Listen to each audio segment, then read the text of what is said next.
ओम शांति, ओम शांति। तो आज एक आवाज थोड़ा बढ़ाना, आज एक बहुत अच्छा विषय पर चर्चा करेंगे। हमारी भट्टी का थीम है, भट्टी वाला बोर्ड नहीं लगा है, उसको सामने करो। भट्टी की आप लोग थीम बताया, संपन्न और संपूर्णता की तरफ बढ़ते कदम। तो एक कदम के बारे में हम लोगों ने चर्चा की थी, अशरीरी बनना, विधेयी बनना, निराकारी बनना कितना जरूरी है और वो कैसे करना, उसकी भी युक्ति आपको अच्छा लगा सभी को, उसको करेंगे। अब दूसरा कदम, अगर हमें संपन्न बनना है, संपूर्ण बनना है, उसका दूसरा कदम है स्वराज्य अधिकारी स्थिति। तो सबसे पहले मैं इसमें पूछना चाहता हूं, झारसुगड़ा वालों को इसमें से राजा किसको किसको बनना है? राजा किसको किसको बनना? हाथ खड़ा करो ऊंचे ऊंचे। वाह, इतने सारे राजा हैं, बहुत अच्छा।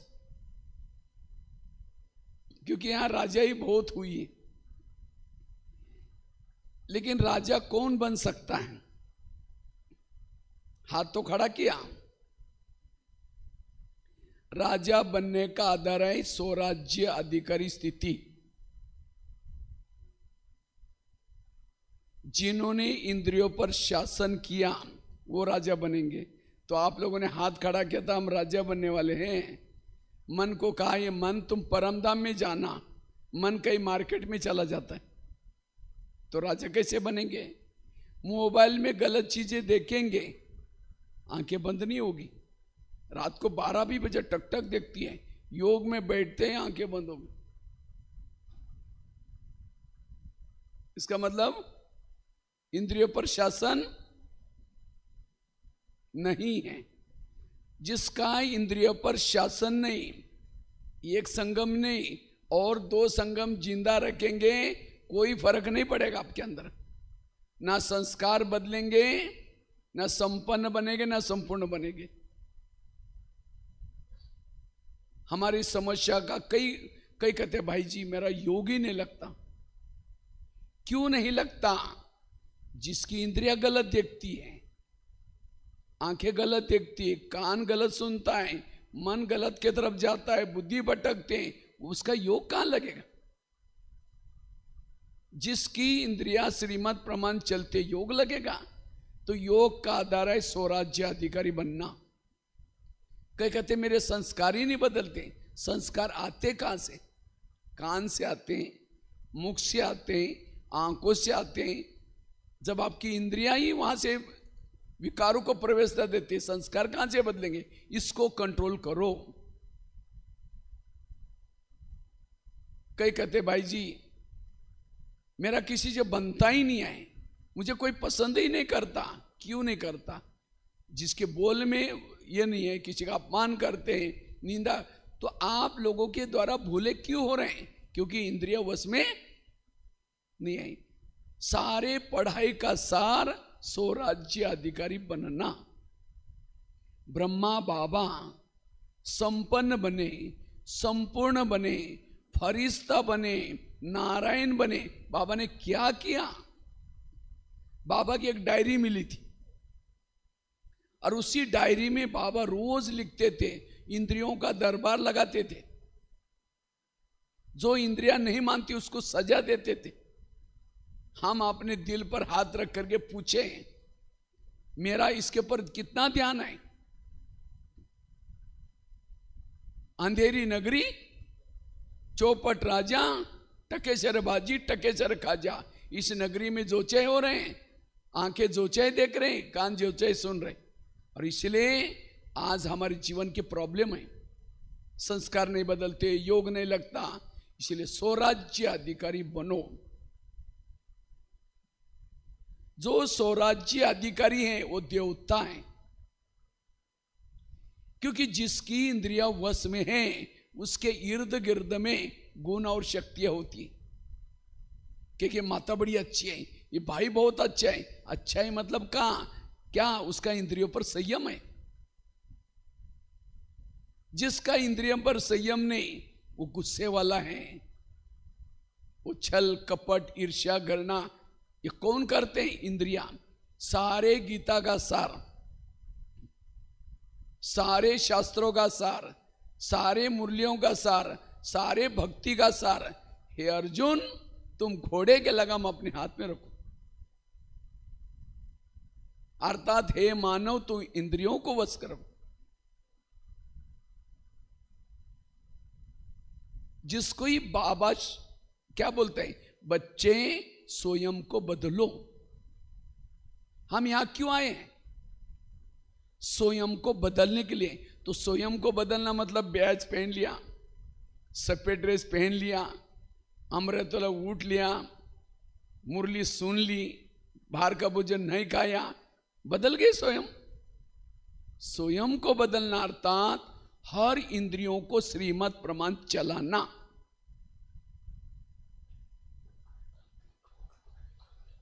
यह है सो परिवर्तन। जिसको ही दूसरे शब्द में बाबा क्या बोलता है,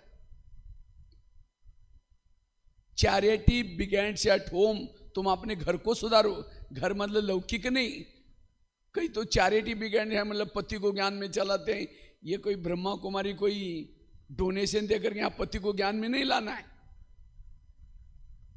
जैसे यूनिवर्सिटी में जाना है, 10वीं की सर्टिफिकेट, 12वीं की सर्टिफिकेट, क्या क्या पढ़ाई की वो सब दिखाना पड़ता है, तब जाकर के एडमिशन मिलता है।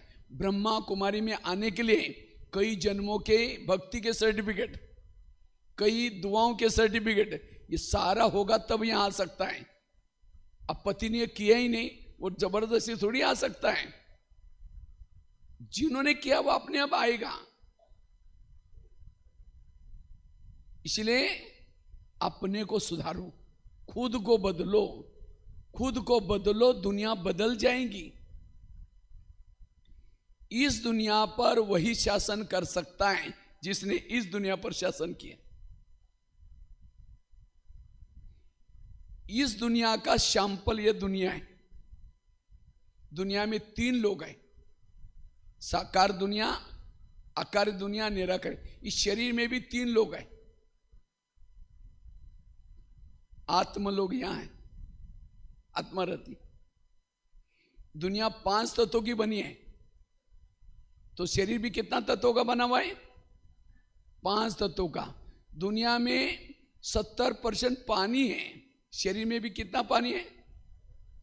70% पानी है। दुनिया में 950 करोड़ लोग रहते हैं, शरीर में भी 950 करोड़ सेल्स हैं, जीवाणु हैं। इस दुनिया का सैंपल जिसने इसके ऊपर शासन किया, ऑटोमेटिकली इस दुनिया का भी राजा बन सकता है। हमारा पुरुषार्थ और कुछ नहीं। क्या पुरुषार्थ है? इनको वश करना। लेकिन आज हमारा इसके तरफ ध्यान, वो क्या करता है, वो क्या करते हैं, उसने मुझे ऐसा बोला, उसने ऐसा मुझे बोला। इसलिए स्वराज्य अधिकारी बनो। जो स्वराज्य अधिकारी है विश्व का राजा बन सकते। बाबा ने कोई मुरली में नहीं कहा, कोई मुरली में नहीं कहा जो मधुवन में रहते हो राजा बनेंगे। जिन्होंने मम्मा बाबा को देखा वो राजा बनेंगे। जो बहुत साल से ज्ञान में चलते वो राजा बनेंगे। है आता है कोई मुरली में? स्वराज्य अधिकारी सो, चाहे कोई नया हो, चाहे कोई गरीब हो, चाहे कोई पुराना हो, ज्ञान में चलने के बाद जिन्होंने इंद्रियों पर शासन किया वो राजा बन सकता है। इसलिए अभी भी चांस है।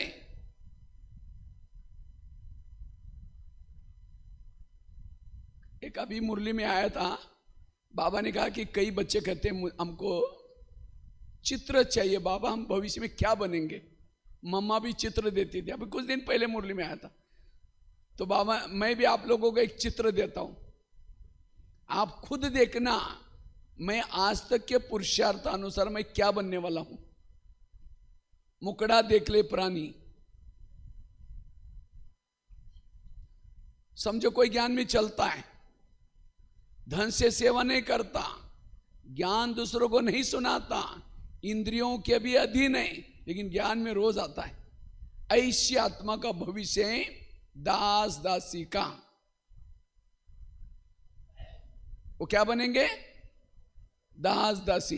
धन से सेवा नहीं की, ज्ञान दूसरों को नहीं सुनाता, सुनाया, इंद्रियों के अभी अधीन, दास दासी।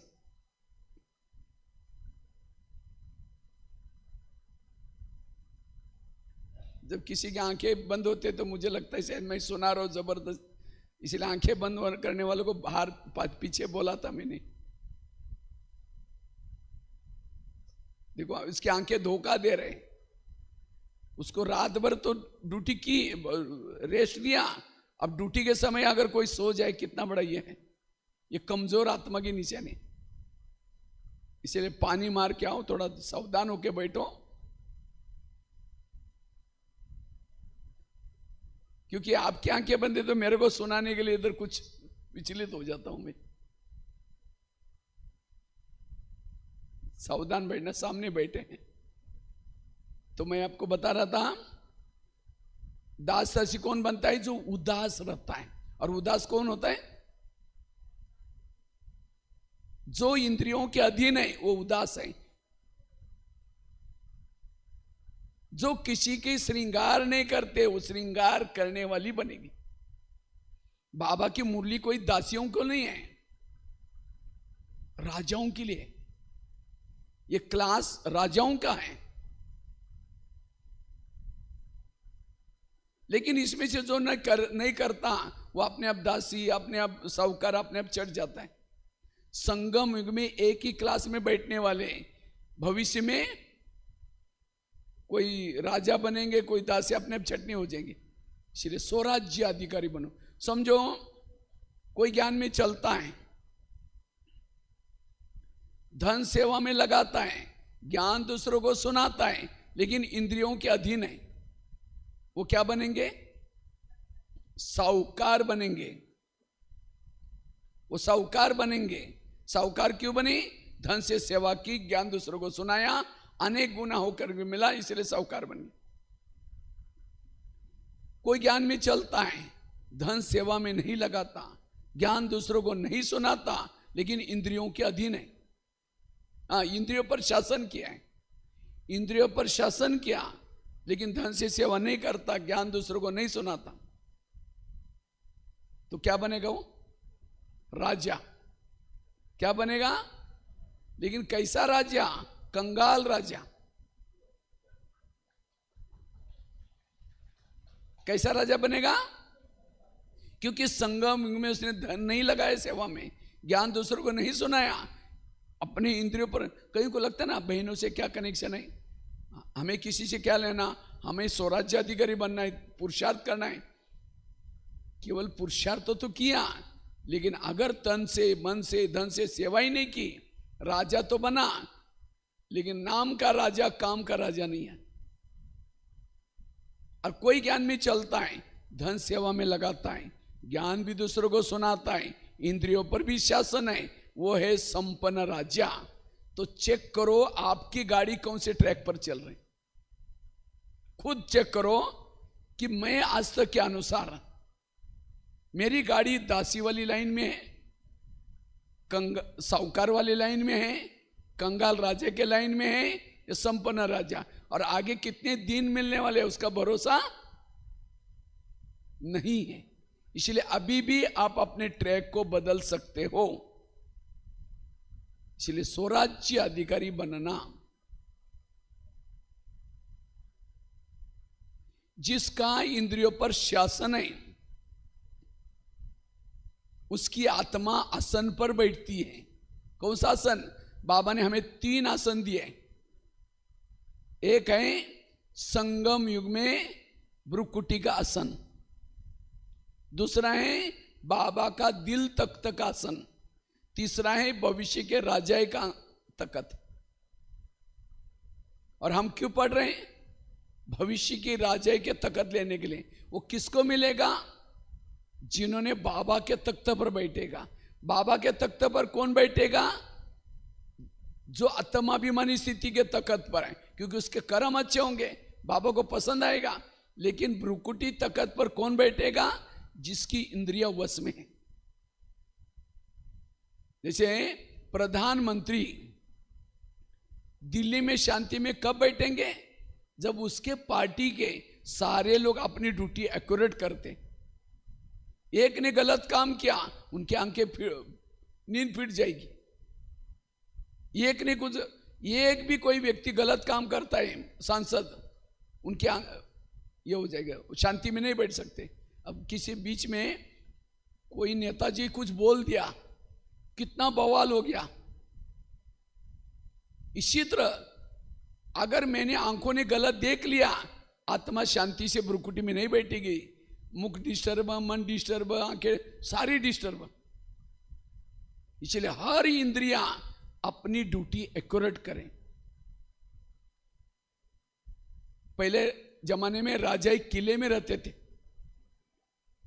राजा एक किले में रहते थे। किले के कई दरवाजे रहते थे। कोई भी आता था उसको पूछते थे कहां जा रहे, क्यों जा रहे।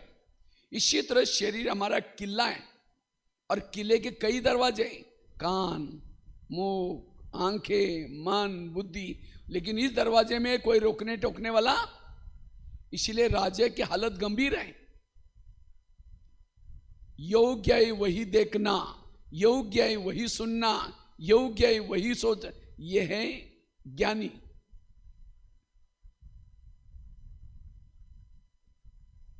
इसलिए स्वराज्य अधिकारी बनना।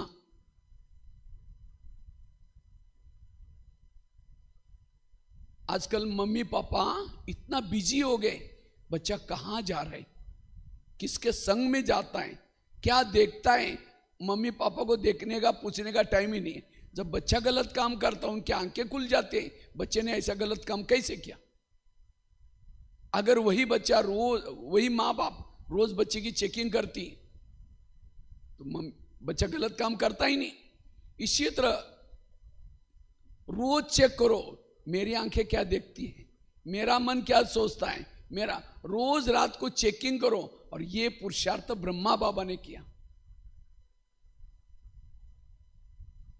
इसलिए रोज इंद्रियों की चेकिंग करना, इसको कहते हैं स्वराज्य अधिकारी स्थिति।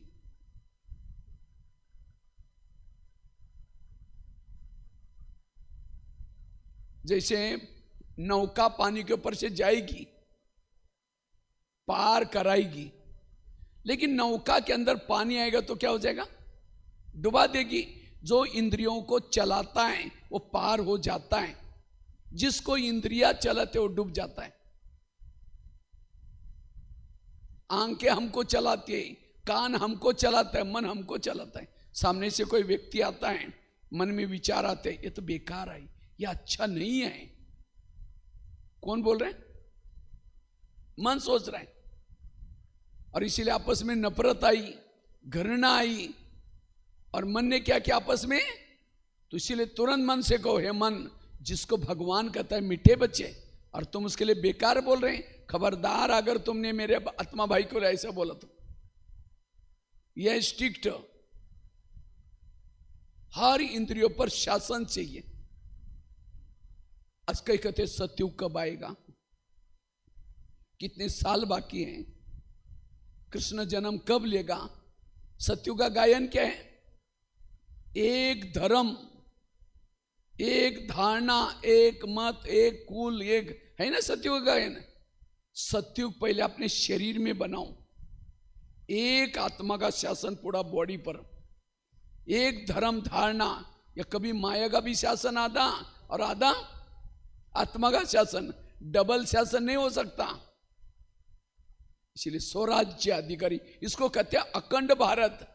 अखंड भारत तब बनेगा जब हर व्यक्ति हर इंद्रियों को आत्मा चलाए, तब अखंड भारत बनेगा। अगर आप नहीं बनाएंगे तो आप उस दुनिया में नहीं जा सकेंगे। इस युद्धों में विजयी बनने के लिए अकेले ज्ञान में मत चलो, इंद्रियों का भी सहयोग लो। कृष्ण जब रथ में बैठता है पहले घोड़ों को प्यार करता है, थपथपाता है। क्यों? अगर घोड़े जाकर के दुर्योधन के सामने गिर जाएं, पराजय हो जाएगी। इसी तरह हम अमृतवेला करके जब आते हैं, अपने घोड़ों से प्यार करो। कौन से घोड़े? जब अमृतवेला के बाद हम क्या करते हैं? नहाते समय क्या करो? हे मेरे कान आंखें, तुम आज ऐसी कोई चीजें ना देखना जो मेरी पराजय हो जाए। हे मेरे मुख, तुम कोई ऐसी चीजें ना बोलना जो मेरी पराजय हो जाए। हे मेरे कान, तुम ऐसी चीजें ना देखना जो मेरी पराजय हो जाए। हर इंद्रियों का राजा के प्रति, आत्मा के प्रति रिगार्ड चाहिए, रिस्पेक्ट चाहिए। यह है स्वराज्य अधिकारी स्थिति। ये ब्रह्मा कुमारी का ज्ञान भक्ति में ही क्या किया? मंदिर में गए, हाथ जोड़ा, कथा कहानी सुन के चले गए। ये ऐसा नहीं, ये पढ़ाई है, राजा की पढ़ाई। और पढ़ाई क्या है? इंद्रियों पर शासन करने की पढ़ाई। जिसका इंद्रियों पर शासन, वो देवता बनता है। और जो इंद्रियों के अधीन, समझ जाओ कौन बनेगा? जो इंद्रियों के अधीन है, कौन है? तो बनना है हमें असुर। इसलिए हर इंद्रियों पर हमारी निगरानी चाहिए। आज कर्ण बड़ा होशियार था, महाभारत का कर्ण बहुत होशियार था, लेकिन कर्ण असफल बना। क्यों? उसके रथ ने उसको धोखा दे दिया, रथ फंस गया। इसी तरह ज्ञान में कितने भी होशियार हो, अगर कोई इंद्रिया धोखा देते, कोई काम के नहीं, असफल बन जाएंगे।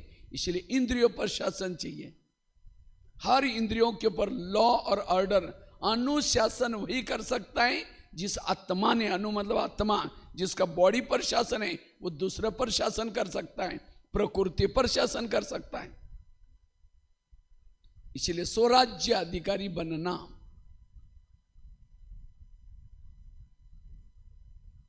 जितना स्वराज्य अधिकारी स्थिति है, उतना विश्व के राजा का पद प्राप्त होगा। इसलिए अगर हमें संपन्न बनना है, संपूर्ण बनना है, स्वराज्य अधिकारी स्थिति जरूरी है।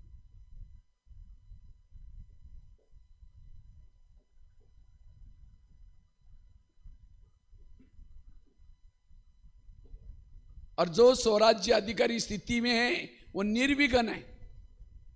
हमारे जीवन में विघ्न क्यों? बाबा परमधाम से आता है किसी लिए? दुनिया को बदलने के लिए।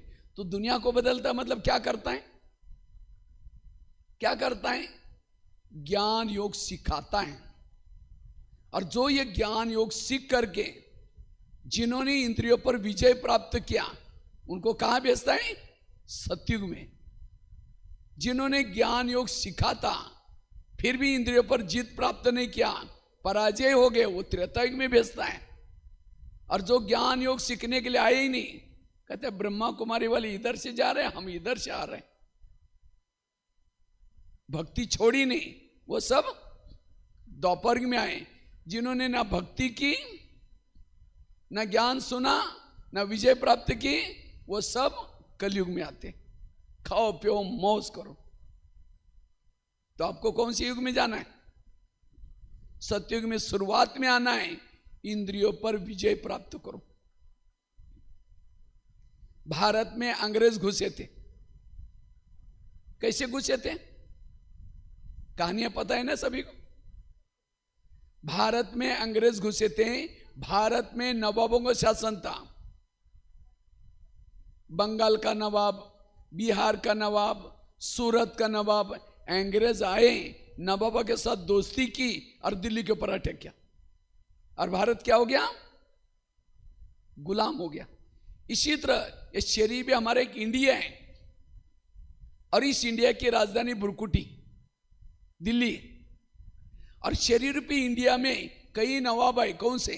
कान, मुख, आंखें, मन, बुद्धि। तो माया रूपी अंग्रेज आते हैं, दोस्ती किसी करते हैं? नवाबों के साथ। कान के साथ दोस्ती कर दी, मुख के साथ दोस्ती कर दी, आंखों के साथ दोस्ती कर दी, दिल्ली के ऊपर अटैक। और हर एक का शरीर रूपी देश गुलाम है। इस देश में कौन घुसे हैं? विकार रूपी अंग्रेज घुसे हैं।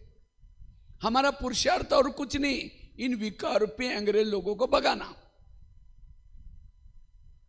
अगर लास्ट तक संगम युग के विकारों को नहीं भगाया तो कोई भी जन्म में राजाई नहीं मिलेगी।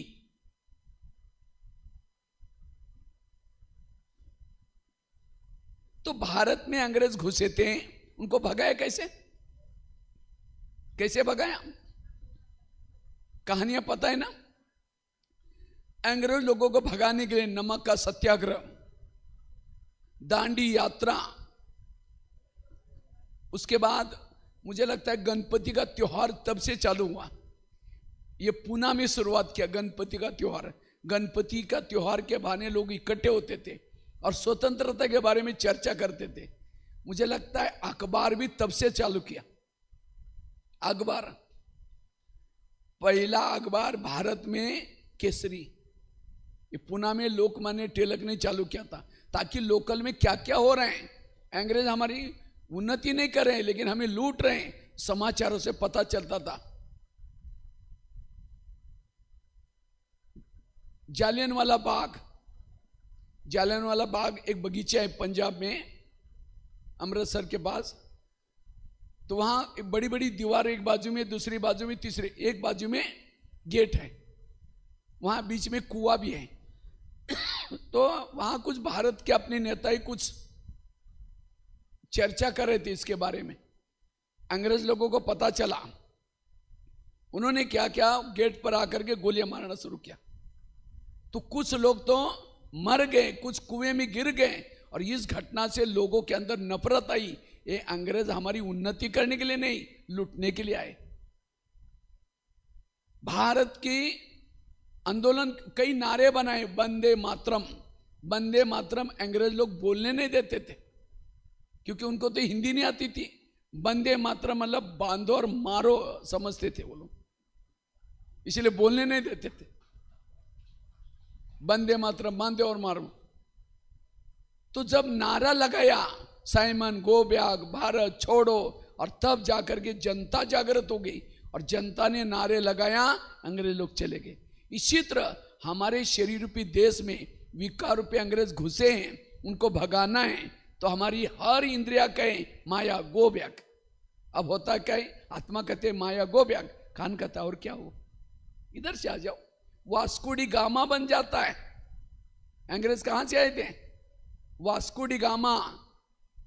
जैसे एक, मैं पता नहीं कहां गया था, एक कन्नूर, पता नहीं कोई शहर में गया था, कोझिकोड ऐसा केरला में। समुद्र से कोई व्यक्ति आया, समुद्री राजा, और उसका नाम अतिथि देवो भव, उनका। और इसी तरह माया को भी हम क्या करते, अतिथि देवो भव करके और सम्मान करते हैं। इसलिए हर इंद्रियों के लिए विकार के प्रति नफरत दिलाओ। और इसलिए ब्रह्मा बाबा ने यह काम किया। बाबा रोज बैठते थे, अपनी इंद्रियों को समझाते थे, हे मेरे कान तुमने क्या क्या सुना बताओ, हे मेरे आंखें तुमने क्या। लेकिन हम कभी पूछते ही नहीं। इसीलिए हम कितना भी पुरुषार्थ करें, अगर इंद्रियों के अंदर नफरत नहीं, कितना साल भी ज्ञान में चलो, विकार नहीं जाएंगे, परिवर्तन नहीं होगा।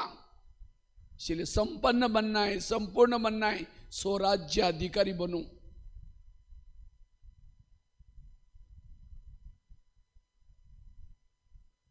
इसलिए रोज दरबार लगा दो, अपने कर्मेंद्र का दरबार लगा दो। जैसे पाकिस्तान के बॉर्डर पर कोई सैनिक है और एक आतंकवादी आता है और उसको क्या बोलता है, अरे 500 की नोटों की बोरा लो लेकिन मुझे अंदर भेजो। और वो सैनिक कहेगा नोटों का बोरा तो मुझे पूरा लाइफ पर सर्विस करूंगा तो भी नहीं मिलेगा, दो और अंदर जाओ। अब कितने लोगों को मारेगा वो आतंकवादी। इसलिए सैनिक को नोट प्रेमी नहीं, देश प्रेमी बनने की जरूरत है। इसी तरह आज हमारी रक्षा करने वाले कौन है आत्मा की? कान बॉर्डर पर रखा है, मुख, आंखें, लेकिन बॉर्डर वाले ही दुश्मन से मिले हैं, घर का ही भेदी बना है, और इसलिए आज प्रॉब्लम है। और इस भेदी को हम दूसरों को दोषी बनाते हैं, ये भाई ठीक नहीं है, ये बहन के कारण मुझे गुस्सा आता है, उसका कारण कुछ नहीं। समझो, प्रधानमंत्री को कोई गाली देने वाला पत्र लिखा, वो पत्र कहां जाएगा? कहां जाएगा? प्रधानमंत्री को कोई गाली देने वाला पत्र लिखता है, वो पत्र जाएगा उसके पीए के पास, पीए पढ़ेगा, क्या फालतू आदमी लिखता है, इतना अच्छा काम कर रहा है, बेचारा बुजुर्ग भी है तो भी दिन रात काम करता है, मेहनत करता है, ऐसे लिखता है, फाड़ के फेंक देगा। माना उसका पीए हितैषी है प्रधानमंत्री के, तो हमें कोई गाली देता है तो हमारा पीए कौन है? कान। तो कान फटाफट आत्मा तक पहुंचाता है, हमको गाली दी, उस व्यक्ति ने गाली दी, आंखें डिस्टर्ब, मन डिस्टर्ब, बुद्धि डिस्टर्ब, मुख, सारी इंद्रियां डिस्टर्ब हो गई। और सवेरे के 4 पेज की मुरली सुनी थी, उसको कान नहीं बोलता कि बाबा ने आज ऐसा बोला, उसको निकाल लेता है। माना मेरा कान हितैषी नहीं है, मेरा भला नहीं चाहता, आंखें हितैषी नहीं है, मोबाइल देखती हैं, और जब तक इंद्रिया हितैषी नहीं तब तक राजा कैसे बनेंगे? इसलिए आज कोई माता कहते हैं मेरे बच्चे मानते ही नहीं है। क्यों नहीं मानते? जिसकी इंद्रियां नहीं मानती उसका कहना कोई नहीं मानेगा। इसलिए पहले खुद को सुधारो, खुद के घर को ठीक करो। बाबा कहते निर्विघ्न बनाओ, आप स्वयं को निर्विघ्न बनाओ, घर को निर्विघ्न बनाओ, सेंटर को निर्विघ्न बनाओ, जोन को नहीं। कौन बना सकता है? जिनका इंद्रियों पर शासन है। अब दुनिया में अपराध हो रहे, क्यों हो रहे?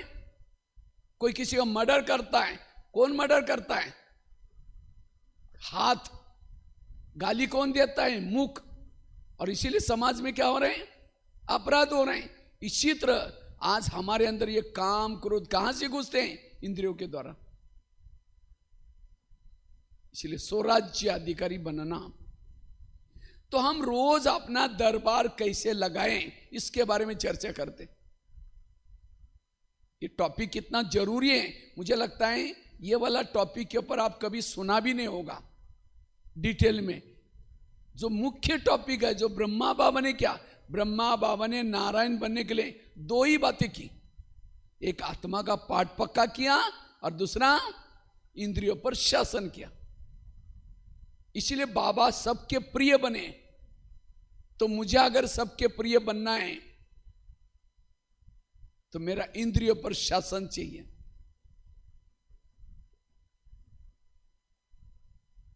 बाबा हमारा दोस्त है।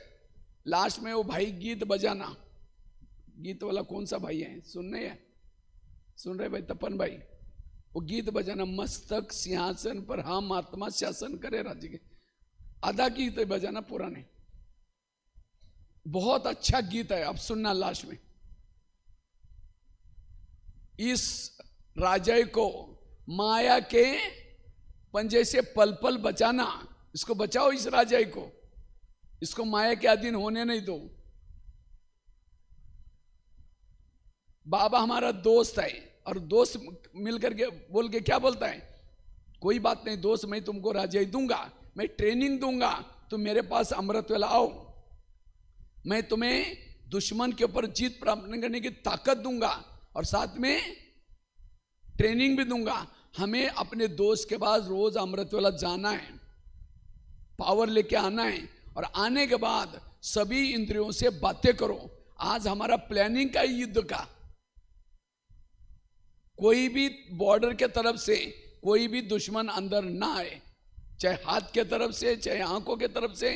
अगर कोई गलत करेगा सजा उसको मिलेगी। 2 बार हमें दरबार लगाना है। एक मॉर्निंग में अमृत वेले के बाद 4:45 बजे सभी इंद्रियों से बातें करो, प्यार करो, और उसके बाद रात को सोने से पहले 2 बार हमें दरबार लगाना है। तो अमृत वेला हमें कैसे बाबा इंद्रियों से बातें करनी है? अमृत वेला करके नीचे आओ, और नीचे आने के बाद सभी इंद्रियों से गुड मॉर्निंग बोलो।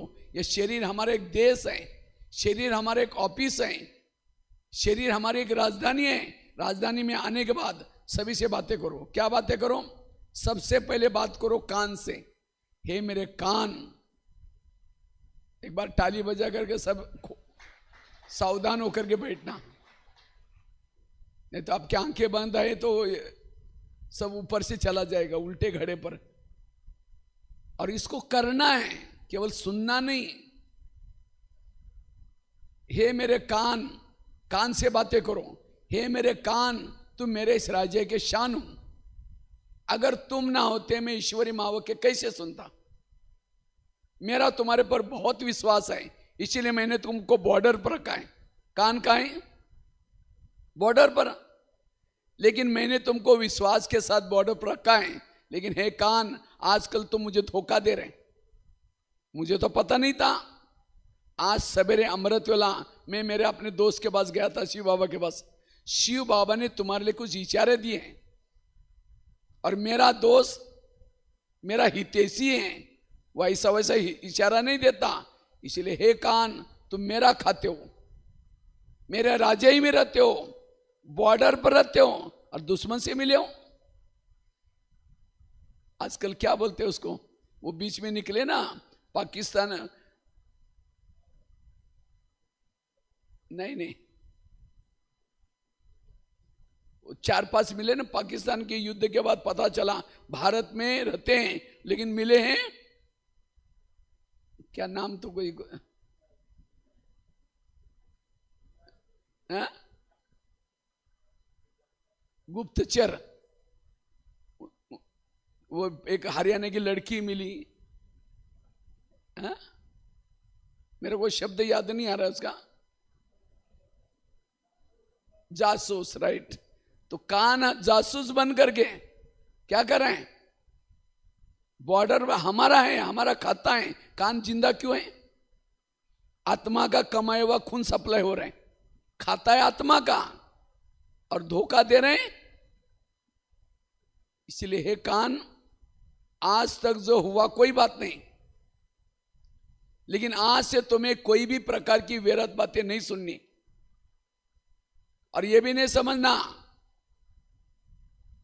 क्योंकि मैंने इस शरीर रूपी किले के चारों तरफ से सीसी कैमरे का प्रबंध किया है।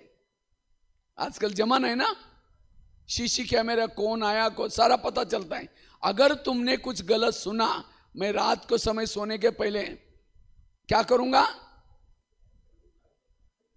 सोने के पहले फिर दरबार लगाऊंगा, चेक करूंगा। अगर तुमने कुछ गलत सुना, सजा दूंगा। किससे बात कर रहे हैं? कान से। आगे चलो मुख के पास।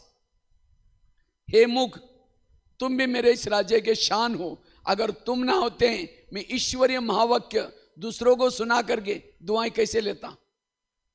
लेकिन कभी कभी तुम किसी का अपमान करते हो, किसी का परिचिंतन करते हो, किसी की निंदा करते हो।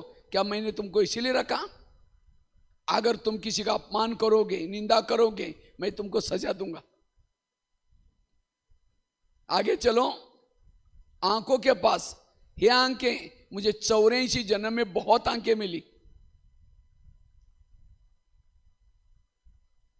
लेकिन तुम्हारे जैसी भाग्यशाली आंखें कोई नहीं मिली, क्योंकि तुम्हारे द्वारा मैंने सत्यम शिवम सुंदरम को इस धरती पर बोलते हुए देखा है, चलते हुए देखा है, मुस्कुराते हुए देखा है, खाते हुए देखा है ना बाबा को। बाबा मिलन कौन कौन करके आए? अच्छा, सभी ने किया। साक्षात्कार नहीं, साक्षात देखा है। साक्षात्कार अलग चीज है और साक्षात। तो ये आंखें, तुमने उस प्रभु को देखने के बाद, सत्यम शिवम देखने के बाद, इस संसार की गंदी बातें, व्यर्थ बातें क्यों देखते हो? अगर देखेगा मैं तुमको सजा दूंगा। आगे चलो पांव के पास। हे पांव, तुम भी मेरे इस राज्य के शान हो, अगर तुम ना होते मैं सेवा करने के लिए कैसे जाता। सेवा हाथ ने कर्मना सेवा की, आदि दुआ किसको मिली? पांव को। मुख ने भाषण किया, आदि दुआ किसको मिली? पांव को। क्योंकि पांव घुटने के ऊपर पूरा बॉडी को लेके आता है।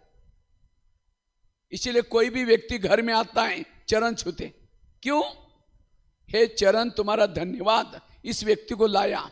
लेकिन कभी कभी चरण पर चिंतन करने के लिए लेके जाता है। पर चिंतन किया मुख ने, आधा पाप पांव के ऊपर। फिल्म देखी आंखों ने, आधा पाप किसके ऊपर? पांव के ऊपर। तो यही मेरा इसका ये भी बेईमानी का काम है, ये भी धोखा दे रहे राजा को। सारी इंद्रिय आत्मा के विपरीत में चल रहे।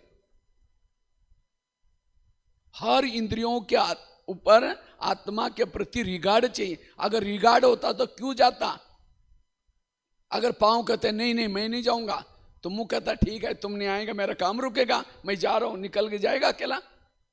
पांव वहां जाएंगे नहीं, मैं नहीं जाऊंगा, तो मुख जाएगा। कान सुनने के लिए, परचिंतन सुनने कान अकेले जाएगा। तो सारा पापों का जड़ कौन? पांव। इसीलिए हे पांव, अगर तुम गलत रास्ते में जाओगे मैं तुमको सजा दूंगा। आगे चलो मन के पास। हे मन, तुम भी मेरे इस राज्य के शान हो, अगर तुम ना होते मैं ज्ञान का मनन चिंतन कैसे करता। लेकिन कभी कभी तुम व्यर्थों का भी चिंतन करते हो। क्या मैंने तुमको व्यर्थ का चिंतन करने के लिए रखा? अगर करेगा मैं तुमको सजा दूंगा। आगे चलो बुद्धि के पास। हे बुद्धि, मैंने सभी इंद्रियों में से चुन करके मंत्री बनाया। बुद्धि कौन है? कौन सा मंत्री? बुद्धि है गृह मंत्री। पूरा शरीर का कारोबार किसके पास है? क्योंकि मन में विचार आया मुझे फिल्म देखना है, तो मन की फाइल कहां जाते हैं? बुद्धि के पास। बुद्धि निर्णय लेगी, ठीक है जाओ। अब बुद्धि ने साइन की, पांव चले गए, आंखें चले गई, कान चले गए, सारी इंद्रिया किसको फॉलो की? गृह मंत्री को। तो ये कांत में बैठ करके बुद्धि से बातें करो। हे बुद्धि, मैंने सभी इंद्रियों से चुन करके तुमको मंत्री बनाया, और तुम कोई ऐसे गलत निर्णय लेते हो, मेरा सारा कारोबार चला गया। संगम युग चल रहे हैं। इसलिए आज से तुम्हें श्रीमत के अलावा कोई भी गलत निर्णय नहीं लेना। अगर लेगा मैं तुमको सजा दूंगा। तो क्या राजा बनने के लिए हाथ खड़ा किया था आप लोगों ने? तो क्या इतना टेंशन है? बताओ। अब हाथ खड़ा करो। क्या ये सब कर रहे हैं? तो कैसे राजा बनेंगे? ये करना, ये है पुरुषार्थ, ये है पुरुषार्थ। इसको बदलने से सब कुछ। ये हो गया सवेरे का दरबार। फिर रात को सोने के पहले दरबार लगा दो। कितना बजे? 10 बजे। सभी इंद्रियों को बुलाओ और सबसे पहले बात करो किसे? कान से। हे मेरे कान, तुम्हारा बहुत बहुत धन्यवाद। सवेरे तुमने क्या किया था? तुम्हारे द्वारा मैंने मुरली सुनी थी 7 बजे, इसीलिए धन्यवाद। लेकिन 12-1 बजे कोई माता जी आई थी, किसी के परचिंतन की बातें सुना रही थी, और तुमने बड़ा नजदीक जाकर सुना था। और क्या हुआ? वो शीशी कैमरे में मैंने देख लिया।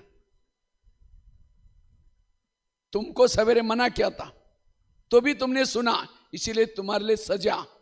सजा मतलब कैंची लेकर के काट करके नहीं फेंको। कैंची लेकर के कान को नहीं काटो। जैसे वो था ना एक कोई सूरदास, आंखें निकल।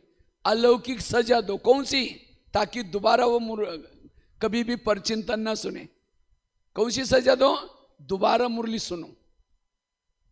क्योंकि जिस कान में ज्ञान भरपूर है, वो कान नॉलेजफुल है, वो कभी व्यर्थ नहीं सुनेगा। कान ज्ञान कमी पड़ा है, मुरली सुनाओ, ये सजा। आगे चलो मुख के पास। मुख तुम्हारा चाट कैसा रहा? सब माताएं पीछे सुन रहे, सभी सबका ध्यान है, क्या पुरुषार्थ करना है? इससे देवता बनेंगे, इससे पद ऊंचा मिलेगा। केवल आएंगे जाएंगे, छोटा सा पद मिलेगा, सब राजा बन जाए। सिंपल पुरुषार्थ है, उसके लिए कोई मेहनत नहीं है। अपने को ही ठीक करना है ना। हाथ तो आपका है ना, मुख आपका है ना। जब आपने ठीक नहीं हुए, दूसरों को क्या बना सकते आप लोग? स्वराज्य अधिकारी बनना। आगे चलो मुख के पास। मुख तुम्हारा चाट कैसा रहा? कान ये दरवाजा खोला, तो कम से कम तुमने अपना दरवाजा बंद रखना चाहिए था। क्योंकि मैं तो 5 दरवाजे के अंदर बैठा हूं, मेरे तक दुश्मन आने के लिए 5 दरवाजे खुलने चाहिए। तो तुम कान ने गलत काम किया, तो अपनी ड्यूटी तो ठीक करना चाहिए था। इसलिए तुम्हारे लिए सजा। मुख को कौन सी सजा दूं? दूसरे दिन मौन रखो, बंद तुम्हारा कारोबार दूसरे दिन। मुख है, मौन है मुख की सजा। ऐसे हमें हर कर्म इंद्रिय पर निगरानी, और जिसकी हर कर्म इंद्रिया एक्यूरेट काम करती हैं, वो है राजा। सब कहेंगे बहन अच्छे है, ये माता अच्छे है, ये भाई बहुत अच्छा है। तब योग लगेगा, संस्कार बदलेंगे, सब कुछ ठीक हो जाएगा। सारी समस्या का समाधान स्वराज्य अधिकारी स्थिति।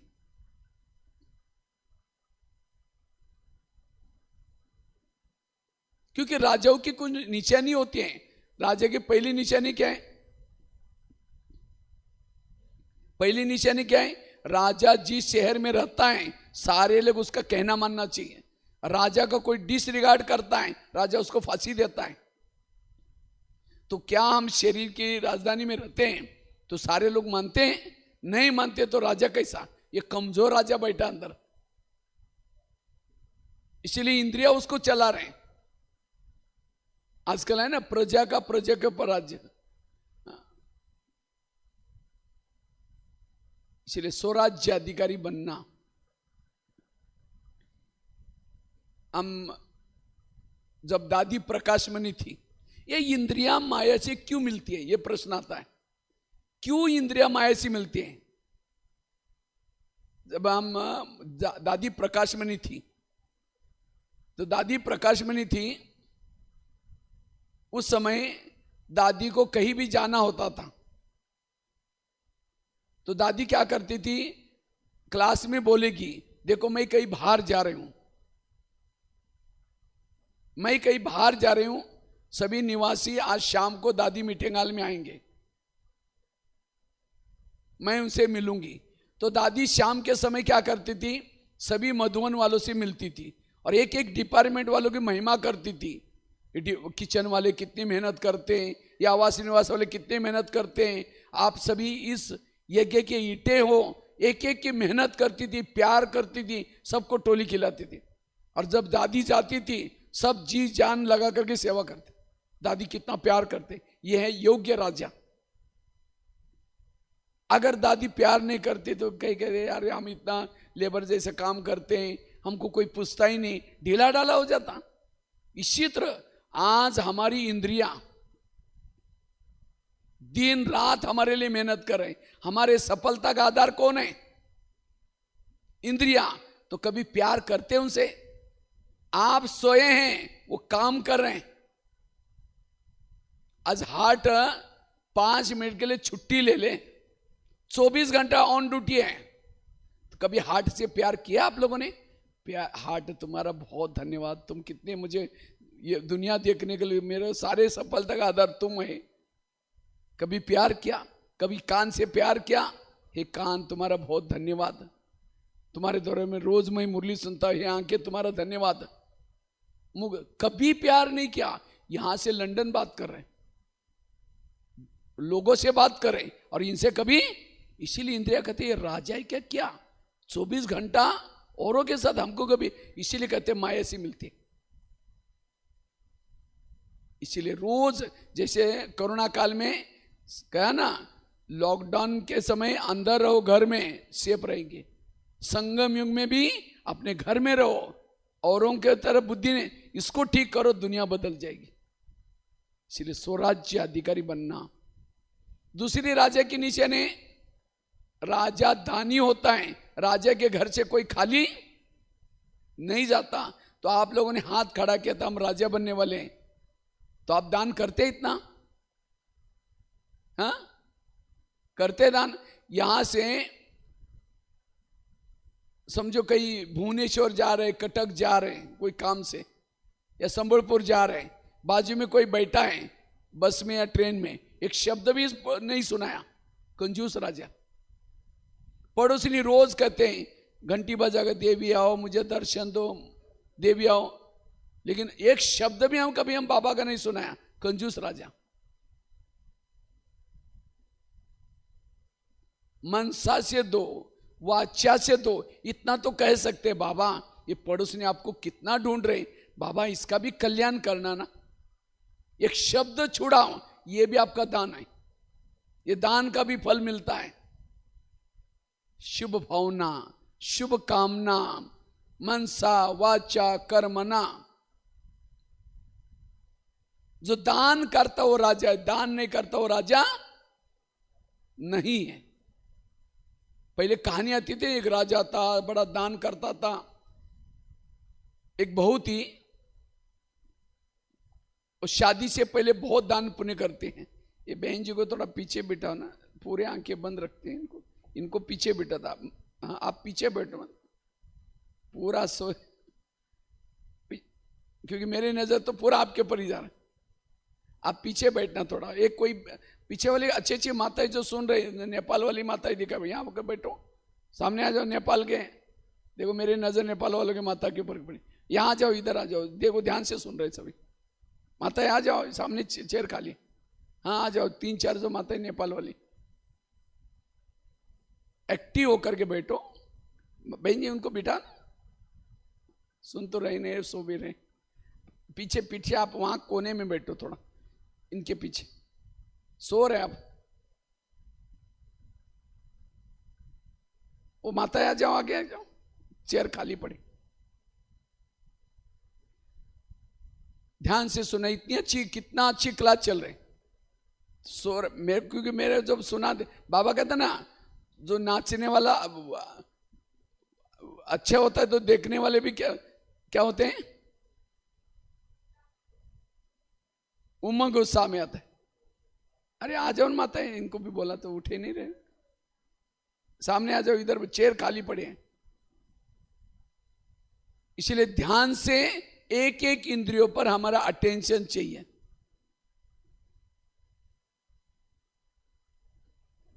माता जी उनको एक चेयर डाल कर दो, पीछे बिठा दो उनको, समझे।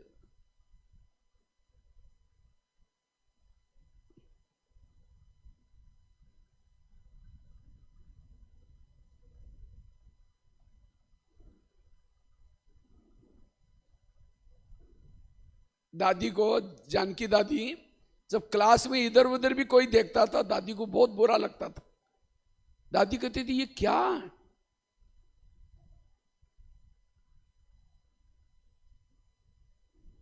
कोई बहन की ड्यूटी लगानी चाहिए, कोई जो अच्छी तरह सुनने वालों को आगे बिठाए।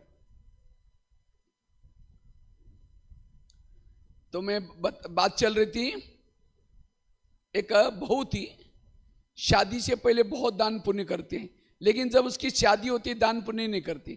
उसकी शादी सेठ जी की घर में हुई थी। वो थे सेठ जी, लेकिन दान पुण्य नहीं कभी करते। उनका शहर में महल था, बहुत दान यह था, लेकिन दान पुण्य नहीं करते, कंजूस थे। तो एक दिन एक बहू, सास, ससुर सब लोग बाहर बैठे थे महल के बाहर। इतने में एक सन्यासी आया। सन्यासी ने कहा मुझे भिक्षा चाहिए। तो बहू क्या बोलते हैं, मैं खुद बासी खाती और भूखी सोती, तुमको कहां से? तो सास को लगा ये क्या बोल रहे, हम इतने राजाई के हैं और ये तो ऐसे बोल रहे हैं। लेकिन सास था इसीलिए कुछ, वो सन्यासी इसलिए कुछ बोला ही नहीं। फिर दोबारा कहा कि थोड़ी भिक्षा चाहिए। दोबारा कहते सुना नहीं तुमने, मैं खुद बासी खाती हूँ और भूखी सोती हूँ। बहू कहती, सन्यासी चला गया, सास उठी, बहू को 2 थप्पड़ लगा दिया। कहते तुमने मेरा नाम बदनाम किया, कब भूखा सोला है, कब बाकी सो। बहू कहते मैं रोज बासी खाती हूँ और भूखी सोती हूँ। आज मेरी शादी सेठ जी की घर में हुई, ये तो मेरे पिछले जन्म के पुण्य का फल, पिछले जन्म में कुछ अच्छा काम किया था जिसका फल मेरी शादी कहाँ हुई, सेठ जी के घर में। इसलिए मैंने कहा बासी खाती है। अच्छा ठीक है बासी खाती, भूखी कब सोती हूं? कहा अगले जन्म के लिए आप मुझे कुछ करने नहीं दे रहे, दान पुण्य करने नहीं दे रहे, था अगला जन्म मेरा एकदम गरीब कंगाल होगा, इसीलिए मैंने कहा भूखी सोती हूँ। तब बात को समझ में आई सास के। कहते ठीक है, जो घोड़े के लिए जो चने पेश हो उसको दिया करो।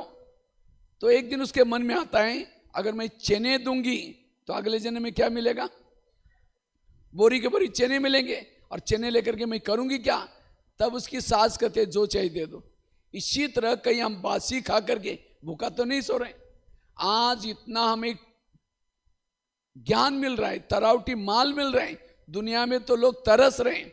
वो पानी को ही पावन बनाने का साधन बन करके सावन महीने में कहाँ जाते हैं, हरिद्वार जाते हैं, वहां गंगा का पानी ला करके किसके ऊपर डालते हैं। मैंने कहा ये पानी तो अपने ऊपर डालना चाहिए, ऐसा पावन बन जाएंगे।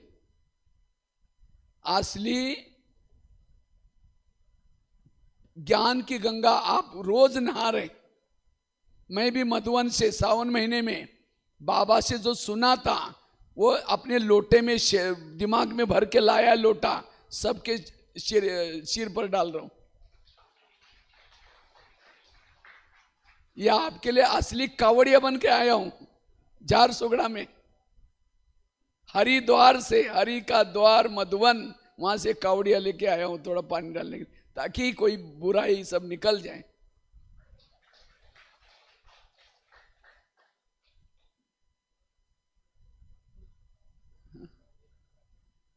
मैं तो कभी पहले सोचता था, गंगा का प्रति मेरी इतनी भावना थी, मैं सोचे कि जितना मैं पहली बार जब गया था मैं इतना खुशी से सवेरे में कब नहाऊं बाथरूम में, क्योंकि बाथरूम में गंगा का पानी आता है। यूपी में बनारस में गया था, उसके बाद खाना खाऊंगा वो भी गंगा के पानी से, वो आया हुआ अनाज भी, पीने का पानी, नहाने का पानी। मैंने सोचा 1 महीने में मैं पावन बन के जाऊंगा। लेकिन दूसरे दिन मेरा जेल में प्रोग्राम था, तो जेल में इतनी ज्यादा कैदी देखा, तो मैंने सोचा अरे ये गंगा का पानी पी के, खाना खा के क्राइम क्यों कर रहे। मैं सोचा इसे पावन नहीं बनेंगे, पावन ज्ञान गंगा से बनेंगे। एक लोगों की भावना है, क्योंकि गंगा कई स्टेट को पीने का पानी, खेती को पानी देते हैं, इसीलिए उसको पतित पावन ही बना। पतित मतलब विकारों को खत्म नहीं करती, विकारों को खत्म करने के लिए ज्ञान की गंगा चाहिए। कितना सालों से बह रहे हैं, जितना पानी पी करे उतना पाप, कहते ना वो गीत एक है, गंगा मैली हो गई क्या, ऐसा पापियों का पाप देते और ही वो खुद ही मैली हो गई, अब उसको साफ करना पड़ रहा है। तो वास्तव में ज्ञान की बातें ही है। तो आज आपको कितना तरावटी माल मिल रहा है। ये कौन से जन्मों का फल है। 63 जन्मों में व्रत रखा था, उपवास रखा था, मंदिर में गए थे, दर में भटके थे, उसका फल ये ज्ञान मिल रहे हैं। तो कौन सा खा रहे हैं, कौन सा खा रहे हैं, बासी खा रहे हैं, पिछले जन्मों का खा रहे हैं। लेकिन आज मैंने बीके बन करके कुछ दान पुण्य नहीं किया, सेवा नहीं की, अगले जन्म के लिए भूखे सो रहे। कई को क्या लगता है हम बीके बन गए, हमें सब मिलने वाला है, गलत फहमी। अगर बीके बन करके कुछ किया ही नहीं, मिलेगा कुछ ही नहीं। आप कभी चित्र बनाओ, भविष्य आप कैसा चाहते हैं। अगर मुझे शरीर अच्छा चाहिए, तंदुरुस्त चाहिए, स्वस्थ चाहिए, इस शरीर को सेवा में लगाओ, हड्डी हड्डी कभी समय निकाल करके आओ, झाड़ू पोछा करो। जितना शरीर को सेवा में लगाएंगे हर जन्म शरीर अच्छा मिलेगा। अगर गाड़ी चाहिए अपनी गाड़ी को सेवा में लगाओ। अगर घर बड़ा है, उसी गली में बाबा का ज्ञान नहीं है, वहां पाठशाला खोलो, हर जन्म में मकान भरपूर मिलेगा। अगर धन चाहिए, धन से सेवा में करो, धन मिलेगा। जो चीज संगम युग में करेंगे वही चीज मिलेगा। इसलिए बासी खा करके भूखा नहीं सोना है। कुछ ना कुछ हमें, और अभी चांस है, भविष्य में कुछ देंगे तो भी बाबा नहीं लेगा।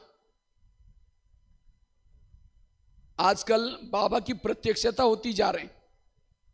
द्रौपदी मुर्मू जैसे राष्ट्रपति जी ज्ञान में चल रहे हैं। कई तो साधु संत आजकल सम्मेलन होते हैं, वो सुन करके उनको लग रहा है गीता का भगवान इस धरती पर आया, ब्रह्मा कुमारी के द्वारा गीता का ज्ञान चल रहा है। अगर भक्तों को पता चलेगा, सारे आएंगे, कहेंगे मेरा ये ले लो, मेरा प्लॉट ले लो, मेरा ये। मधुबन से डायरेक्शन आएगा, किसी का कुछ नहीं चाहिए। आगे चलकर यहां स्वीकार नहीं किया जाएगा। जैसे 1000 और 500 की नोटा बंद हो गई, लोगों ने भंडारी में डालना शुरू किया। ले सकते थे, 3 महीना तक बैंकों से चेंज करके ला सकते थे, लेकिन मधुबन से डायरेक्शन आया, कृपया भंडारी में 1000 और 500 की नोटा ना डालें। और पहले डालने के लिए बोलते थे तो हाथ थर थर कांपता था, डालू ना डालो, 1000 के 500 के है। और जब बंद हो गया तो बंडल लाकर डालना शुरू किया। मैं जब किचन में बैठा था, एक माता जी आसाम से आई, वो नोटा बंद होने के उस समय की बात है। तो कहते भाई जी हमने कुछ चाय पत्ती लाया। हमने कहा माता जी रख दो, बॉक्स रख के चली गई। तो जो चाय बनाने वाला भाई को बोला भैया चाय पत्ती आया, लेके जाओ। उसने खोला, चारों तरफ से चाय पत्ती, बीच में 1000 और 500 की नोटा। तो मेरे को उसने बोला भाई नोटा ही ज्यादा है, उसमें तो चाय पत्ती कम है। तो हमने कहा जाकर के अनाउंसमेंट करो, जो माता भंडारे वालों को चाय पत्ती दे के गई, थोड़ा मिल के जाना, क्योंकि हम वापिस देने वाले थे, मिल के जाना। 8-10 बार अनाउंसमेंट किया, वो आई नहीं। क्या उस माता का सफल हो गया? वो भोलेनाथ को ठग लिया झूठी नोटा देकर, वो भोलेनाथ को भी झूठा बना दी।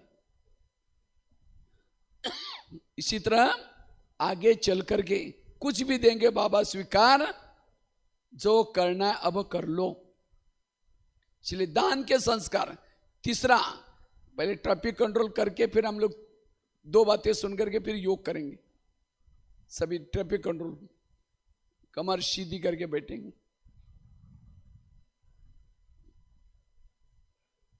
लाइट चेंज करने वाले कहां गए? चलो कोई बात नहीं, ऐसी लाइट में बैठेंगे, सफेद लाइट में।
बात चल रही थी, राजाओं की निशानी है। राजा जी शहर में रहता है, सारे कहना मानते। दूसरी कौन सी बात बताई? राजा दानी होता है। तीसरी बात है राजा के संस्कार होते हैं। राजा शिकार करता है। पहले कहानी आती थी ना, एक राजा था, शिकार करने के लिए जाता था। तो आप लोगों ने आज तक कितनी शिकार की बताओ? हाथ खड़ा कहता ना, हम राजा बनने वाले। तो कितनी शेर मारे हैं। और यहां तो झारसुगड़ा में तो बड़ा जंगल है, जंगल में स्थूल शेर की बात नहीं मैं बोल रहा हूं। कौन सा शेर? अज्ञानी आत्माओं को ज्ञानी बनाना, वो भी क्वालिटी वाला। ऐसे नहीं कि कोई चूहे के मार करके, राजा गया जंगल में, एक चूहा मार करके डंडे को बांध करके गांव में घुमा रहे। लोग कह रहे राजा ने चूहा मारा है तो बच्चे भी मार सकते हैं। इसी तरह कोई 2-4 दिन के बाद मरने वाली बुढ़िया को ज्ञान सुनाया, वो चूहा बिल्ली हो गया, क्वालिटी वाला।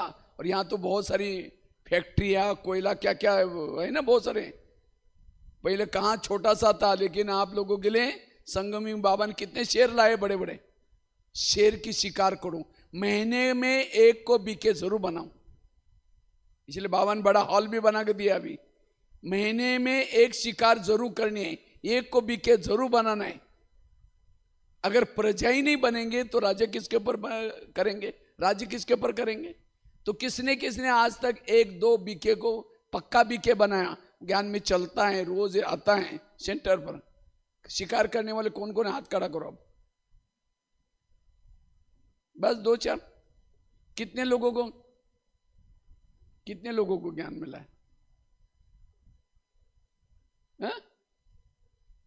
क्या 10? देखो माता जी के लिए ताली बजा दो। कम से कम 10 तो लाया। और पीछे हाथ खड़ा किया था आपने, कितने लोगों को लाया? 8-9। अच्छा, और 8-9 के ऊपर राज्य करेंगे? राजा पूरा गांव तो चाहिए। गांव का तो राजा 10 लोगों के ऊपर प्रजा। एक को बीके जरूर बनाओ तो महीने में कितना हो जाएंगे? महीने में 12 हो जाएंगे। साल के नहीं, एक महीने में एक करेंगे तो साल के 12, 2 साल के 20। तो अपने अपने शेर को मार करके, पालना करके, पक्का करके जब मधुवन में आएंगे लेके आना, फिर मैं देखूंगा कितने शेर मारे आप लोगों ने। लेकिन याद रखना, शेर की शिकार बड़ी सावधानी से की जाती है। कई बार अखबार में आता है, कोई शिकार करने के लिए गया था और शेर ने उसको फाड़ कर रख दिया। इसी तरह कई लोग भी ज्ञान सुनाने के लिए जाते हैं। आजकल हम ब्रह्मा कुमारी में जाते हैं, बड़ा अच्छा ज्ञान है, आप भी चलो ना। कहते अच्छा, अभी फंस गए क्या? वहां बाहर का खाना नहीं खाते, ब्रह्मचर्य का पालन करते हैं, टीवी नहीं देखते, फैशन नहीं करते। ये कोई लाइफ है क्या? ओम शांति, खुद ही आना बंद कर दिया। कल से गया था शिकार करने के लिए, खुद ही मर गया। इसलिए पहले खुद पक्के बनो। शिकार करने के लिए तलवार लेके चलते हैं, भाला लेके चलते हैं, कई हथियार लेके चलते हैं। इसी तरह बाबा ने कितने हथियार दिया, आने ज्ञान की तलवारें दिए, ड्रामा की ढाल दिया है, ढाल लेके चलो। अगर कोई नहीं मानता, ढाल को सामने लाओ, ये हमारे ब्राह्मण कुल का नहीं, कुल का नहीं, कुल का नहीं, वापिस भाग जाओ। ये है शिकार करने का। और मुझे तो शिकार करने का बड़ा शौक है। मेरा एक टूर में 10 बीके बन ही जाते हैं, 10-15 शेर मर ही जाते हैं। आज कितना बड़ा मधुबन में कारोबार चलता है, उसमें से भी एसी कमरा है, खाने पीने का सब कुछ है, तो भी आज कई बसों में, ट्रेनों में धक्के खाने के लिए राजा ही बनना है तो प्रजा भी बनानी पड़ेगी। बाबा रोज कितना मुरली में कहता है, मंदिरों में जाओ, ये करो, लेकिन हम को करते ही। और यहां तो कोई मना नहीं है। आपका इलेक्शन हो गया, सिलेक्शन भी हो गया, केवल आपको प्रजा बनानी है।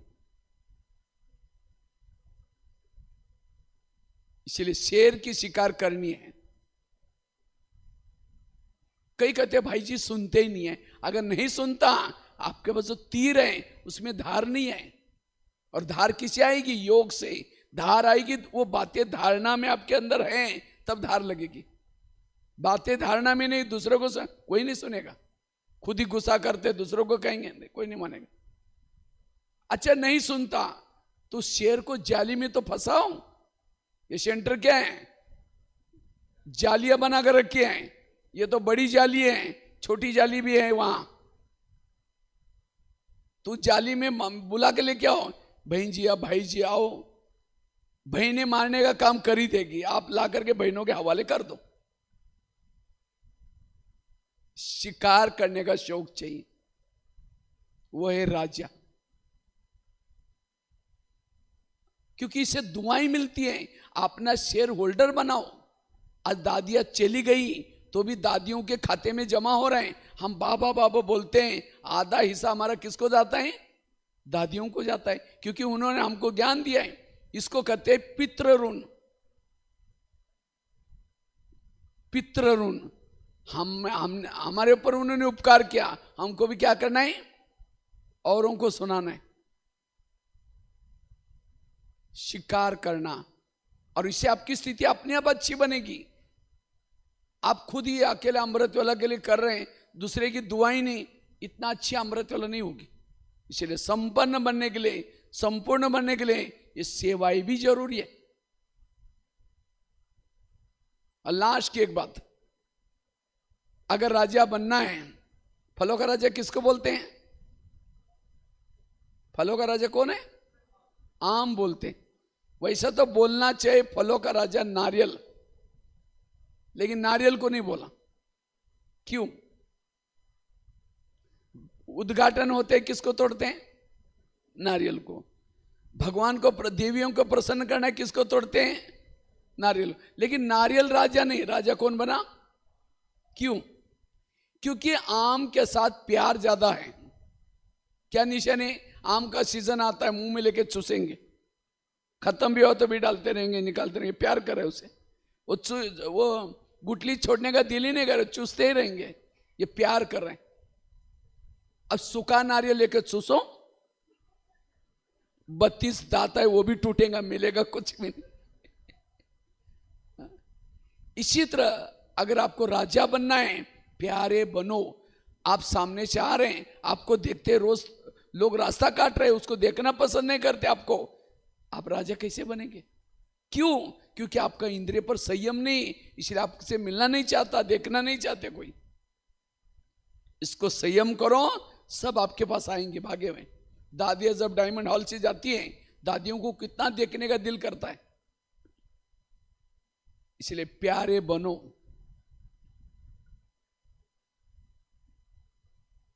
और फलों का राजा आम को क्यों बोला? क्योंकि आम ऊपर से नरम है और अंदर से सख्त है गुटली। पत्थर भी मारो तो भी टूटेगा नहीं, सड़क जाएगी।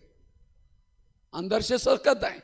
और नारियल क्या है? ऊपर से सख्त है और अंदर से नरम है। जो ऊपर से कहता है मैं जैसा कहता हूं ऐसा करो, ये करो, वो करो, खुद नहीं करेंगे, दूसरों को ऑर्डर करेंगे। लोग कहेंगे हाँ जी जरूर करेंगे, जरूर करेंगे। पीछे मुंह क्या, हमको पता आप कैसे, जाओ पहले यहां से। पहले करो बाद में कहो। पंडित मत बनो, आचार्य बनो, वो है राजा। ब्रह्मा बाबा करते थे, बाद में कहते थे। इसलिए राजा बनने के लिए स्वराज्य अधिकारी बनकर के इंद्रियों पर शासन करना, आम बनना, नारियल नहीं बनना। और फलों का राजा आम को क्यों बोला? जब कोई व्यक्ति थक जाता है, परेशान हो जाता है, तो कौन से पेड़ के नीचे जाकर सोता है? आम के। आम के नीचे सोएगा, उसकी थकान मिट जाएगी, रिफ्रेश हो जाएगा। अगर कोई गलती से नारियल के नीचे जाकर सोएगा तो छाया तो छोड़ो, नारियल टूट करके सिर भी तोड़ देगा। उसका जो ये है बड़ा बड़ा, वो थोड़ा हवा चली गिर जाता है। क्योंकि मेरे कमरे के सामने नारियल भी है और आम भी है, इसीलिए अच्छा अनुभव है उसका। इसी तरह आपके संपर्क में कोई बाहर से आया, उसको समस्या लेके आया, उस प्रॉब्लम लेके आया, और आपके पास कोई आता है, आप यहाँ की कोई उल्टी सुल्टी बात सुनाते, अरे यहाँ भी तो ऐसे, ये बहनें ना ऐसे, पैसा देते उनको आगे करते, फलानी ऐसी है, वो ऐसी है। वो आया था समस्या लेकर के, ये बातें सुन करके और ही दिमाग खराब करके क्या आया था शांति के लिए, यहाँ की परचिंतन निगेटिव सुनकर और ही कराए, वो कभी राजा नहीं बन सकेंगे। राजा बनने के लिए दूसरे का दुख हरू, कोई रोता हुआ है आपके पास आकर खुश होके जाए, इसीलिए सबको छाया दो, सुख दो, वो राजा।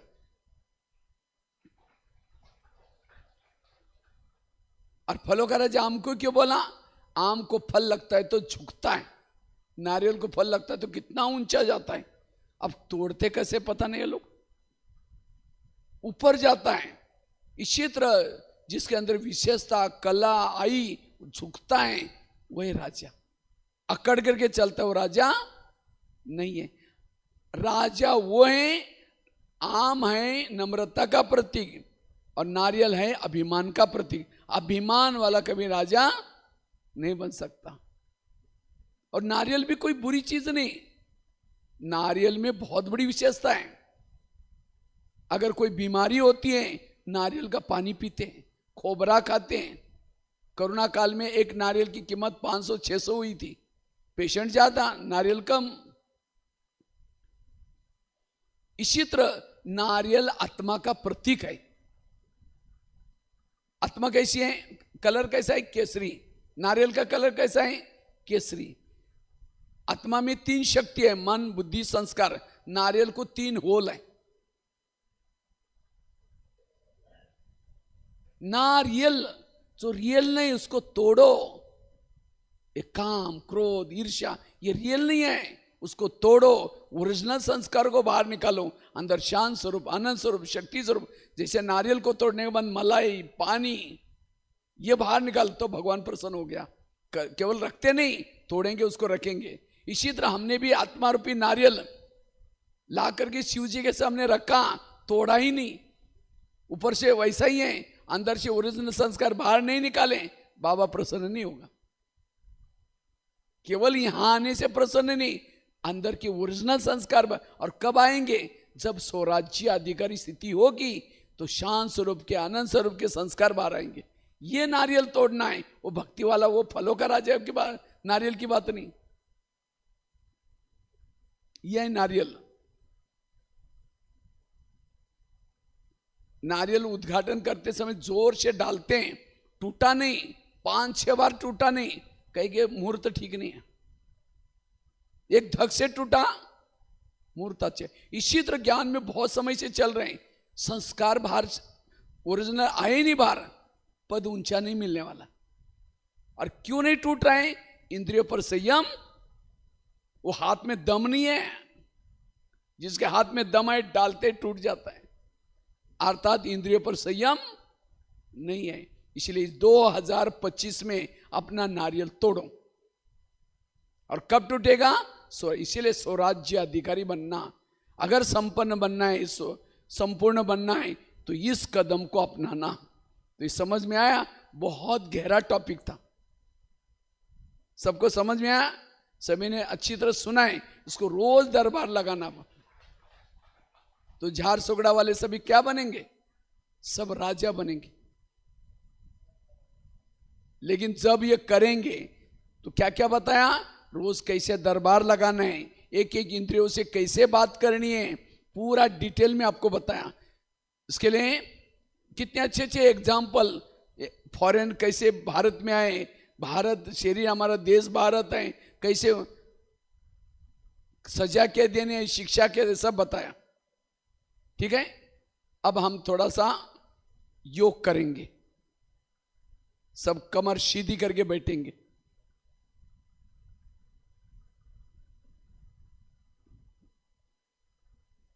कमर सीधी।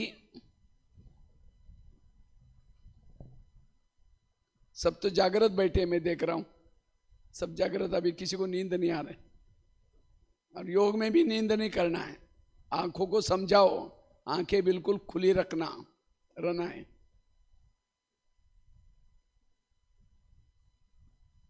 कमर सीधी और सभी अपने अपने भ्रुकुटी में। ये गीत बाद में बजाना भाई, कोई और क्लास में, अभी कमेंट्री कर ले। ट्यून चालू करेंगे। लाइट वाला कहाँ गया भाई?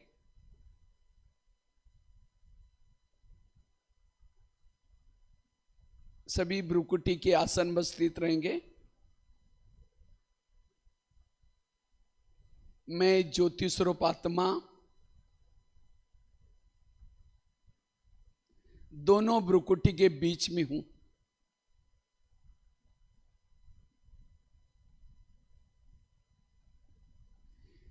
मैं ज्योति स्वरूप हूं।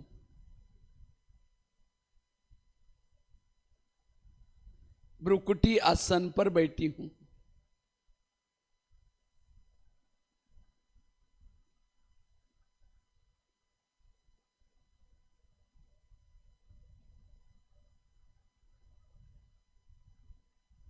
मैंने इस धरती पर आकर के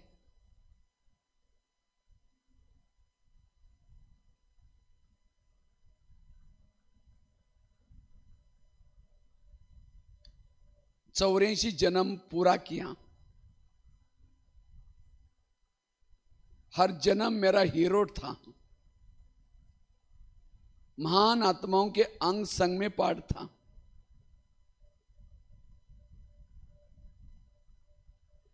अब मुझे आत्मा को वापिस जानना है, अपने धाम में जाना है। ये शरीर मेरी एक डब्बी है। मैं आत्मा, इसमें चैतन्य में हीरा हूं, अमूल्य हीरा हूं।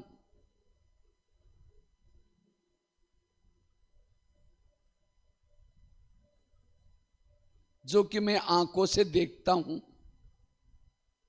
कानों से सुनता हूं, मुख से बोलता हूं। मैं अजर अमर अविनाशी हूं।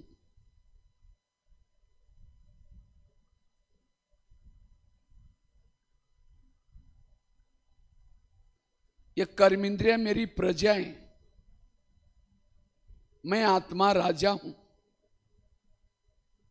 हर कर्मेंद्रिय मेरी सहयोगी है।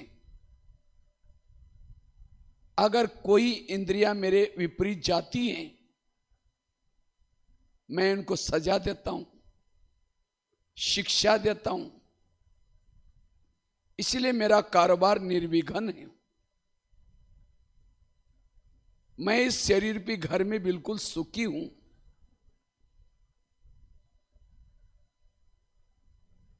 ये मेरे कर्मेंद्रियों की कमाल है, जो कभी भी व्यर्थों में नहीं जाती।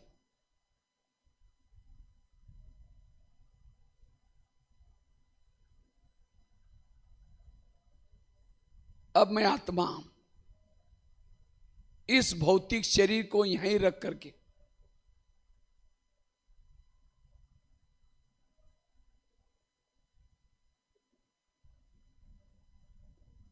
अव्यक्त वतन में जाती हूं। इसके लिए प्रकाश का शरीर धारण करती हूं। जैसे मैंने प्रकाश का शरीर धारण किया, मैं एकदम हल्की हो गई हूं। अब मैं फरिश्ता इस चमकीले शरीर को धारण करके अपने अव्यक्त वतन की तरफ जा रही हूं, जहां फरिश्तों का राजा ब्रह्मा बाबा है।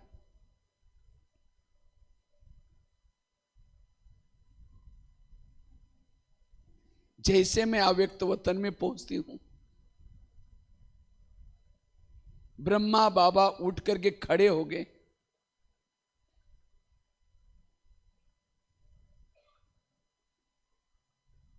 और बाबा ने मुझे गले लगा करके मेरा स्वागत किया।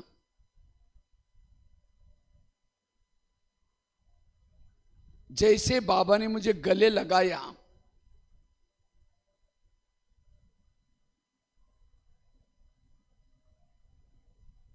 मेरे जन्म जन्मांतर की सारी थकान मिट गई।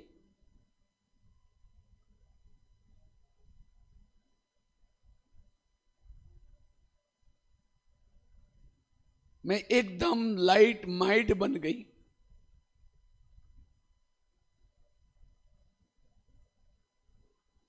अब बाबा एक हाथ मेरे मस्तक के ऊपर रखता है, बाबा ने मुझे पावरफुल दृष्टि दी।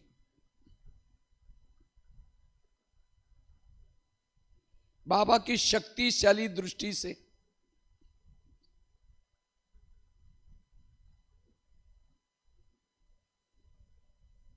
मेरा प्रकाश का शरीर भी लोप होता जा रहा है। अब मैं एक ज्योति बिंदु आत्मा,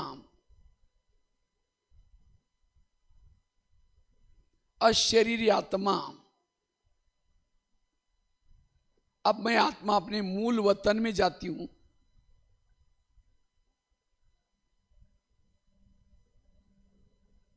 जैसे मैंने मूल वतन में प्रवेश किया,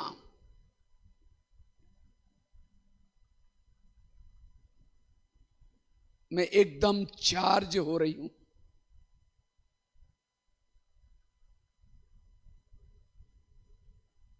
मूल वतन में बिल्कुल ऊपर की तरफ जा रही हूं, जहां ज्ञान सूर्य हैं, शिव बाबा, उनके किरणों के नीचे पहुंचता हूं।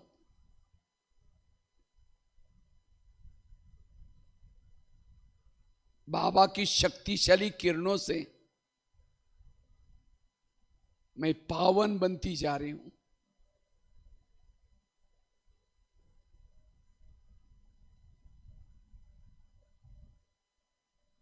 बाबा की शक्तिशाली किरणों से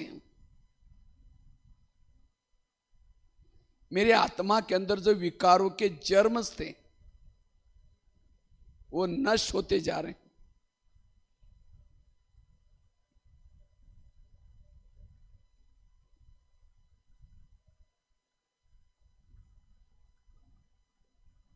मैं बाबा को अपलक होकर के देख रही हूं।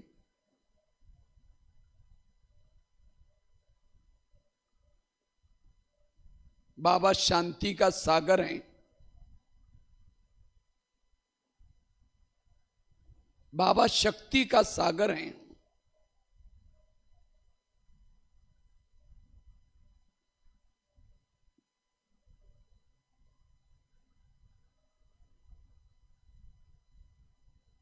जिस बाबा को मैं दुनिया में ढूंढ रही थी, मेले मलाकड़े में ढूंढ रही थी, तीर्थ यात्राओं में ढूंढ रही थी,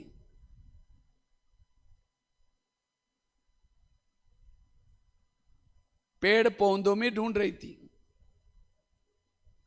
आज वो बाबा मेरे सामने हैं। बाबा को मैं अपलक होकर के देख रही हूं। जिसको देखने के लिए मेरी युगों से आंखें तरस रही थी।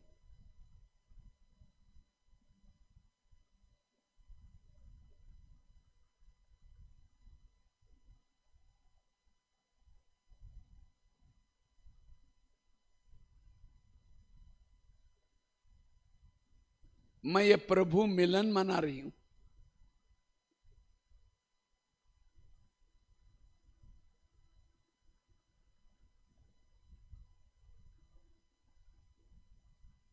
अब ये प्रभु मिलन मना करके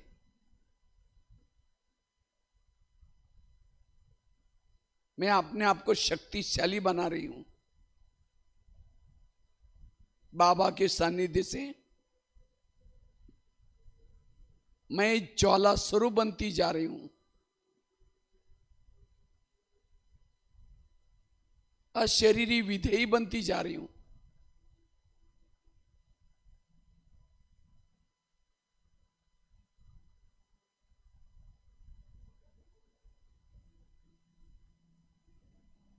मैं इस परम धाम के पावन स्थान पर सोनेरी लाल प्रकाश की दुनिया में आकर के जैसे डुबकी लगा रही हूं। मेरे जन्म जन्मांतर के पाप नष्ट होते जा रहे हैं। शुक्रिया बाबा। ज्ञान का डमरू बजा बजा करके आपने अगम निगम के सारे भेद खोले। मुझे तीसरा नेत्र दिया।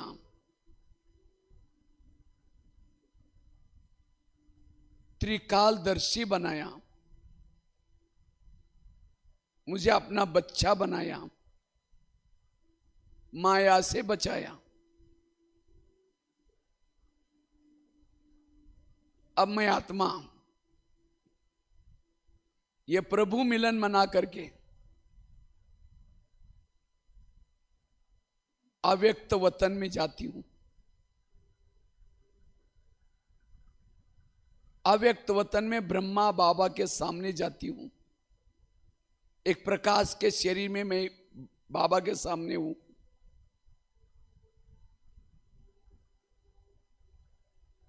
बाबा ने मुझे देखते ही वरदान दिया,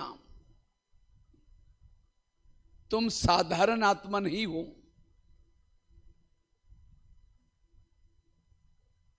तुम तो शिव शक्ति हो, भक्तों की इष्ट हो, आसुरी संगारनी हो।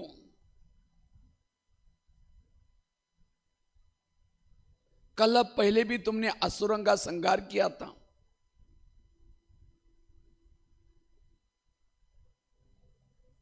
क्या तुम्हें अपने भक्तों की दुख भरी दर्द भरी पुकार सुनाई नहीं पड़ती? बाबा की ये बातें सुनते ही मेरे आंतरिक शक्तियां जागृत हो रही। बाबा ने कहा तुम घबराओ नहीं, ये लो मैं तुम्हें ड्रामा की ढाल देता हूं।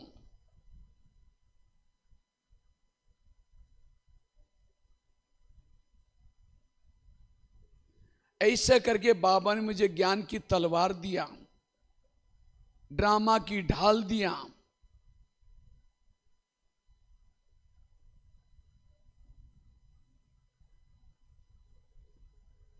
शीर के ऊपर जिम्मेवारी का ताज पहना दिया।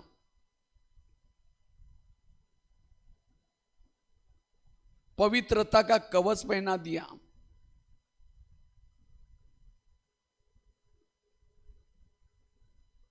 शक्ति का प्रतीक त्रिशूल दिया।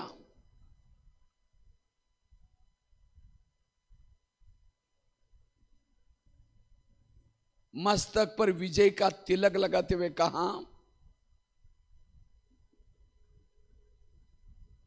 मैं स्वयं शिव तुम्हारे दिल में बैठा हूं, तुम अकेले नहीं हो। ऐसे करके बाबा ने मुझे पावरफुल दृष्टि दी।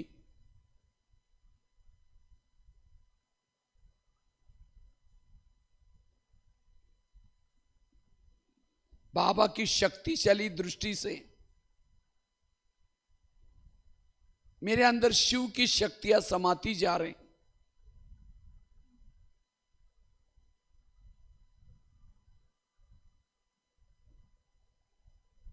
अब मैं स्वयं को शिव शक्ति अनुभव कर रही हूं। मेरे रग रग से शक्तियों की किरणें फैलती जा रही।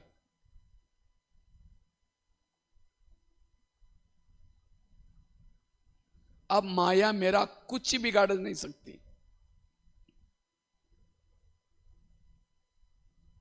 मेरे पास अनेक अस्त्र शस्त्र हैं।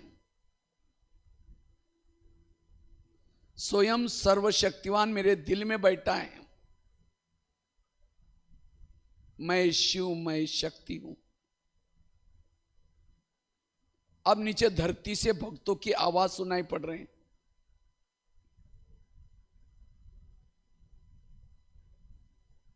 बाबा से आशीर्वाद लेकर के, मैं शिव शक्ति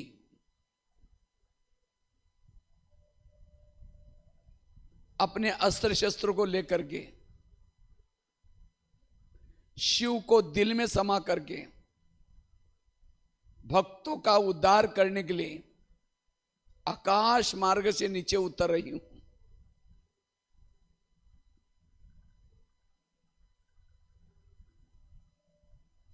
मैं शिव, मैं शक्ति हूं। कलप कलप की विजयी हूं। मेरे अंग अंग से शक्तियों की किरणें फैलती जा रही। मास्टर सर्वशक्तिवान हूं। जैसे मैं सृष्टि के गोले पर पहुंची,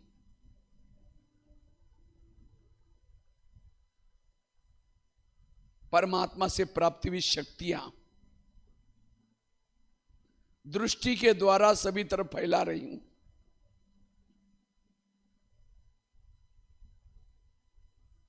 वरदानी हाथ घुमा करके चारों तरफ फैला रही हूं।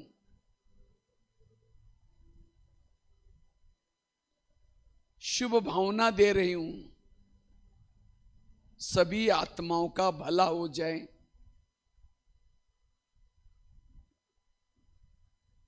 सभी आत्माएं विकार व्यसनों से मुक्त हो जाए, सुखी हो जाए।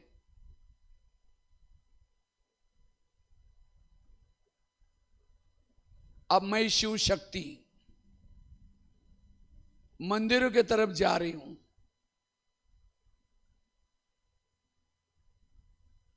जहां से भक्तों की पुकार सुनाई पड़ रही। मंदिर के पीछे के दरवाजे से मूर्ति के पास खड़ी हूं।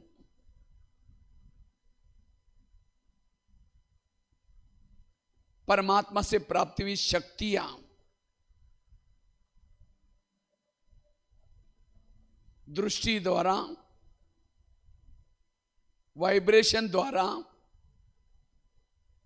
वरदानी हाथ घुमा करके मैं भक्तों को दे रही हूं।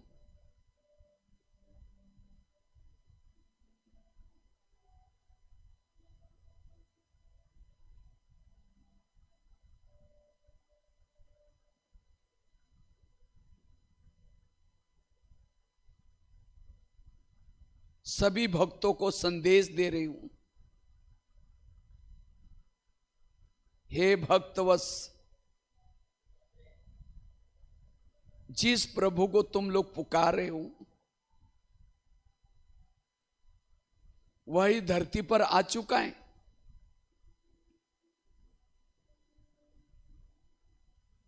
अगर तुम्हें उसे मिलना है, तुम्हें इस प्रभु का परिचय पाना है, तुम ब्रह्मा कुमारी आश्रम में आओ।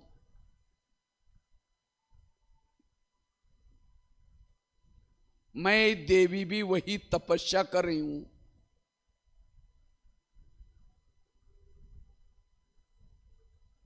जागो,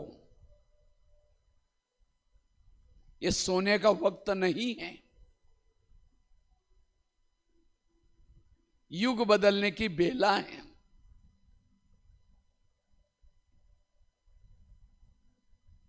ऐसा संदेश देते हुए मैं शिव शक्ति एक मंदिर से दूसरे मंदिर में जाती हूं, तीसरे मंदिर में जाती हूं। आकाश में स्थित होकर के शक्तियां फैलाती हूं। कभी पहाड़ी पर स्थित होकर के, कभी गांवों के ऊपर, शहर के ऊपर स्थित होकर के, चारों ओर मैं शक्तियां फैला रही हूं। मैं शिव, मैं शक्ति हूं। इस संसार में एक अवतार हूं।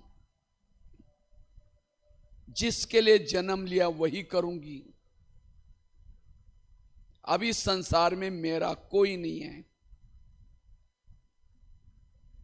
जिसको आज तक मेरा समझती थी, ये सब कुछ नष्ट होने वाला है। मैं एक तपस्विनी हूं, बेहद की वैरागी हूं। प्यारे बाबा, दुनिया ने हमें ठुकराया,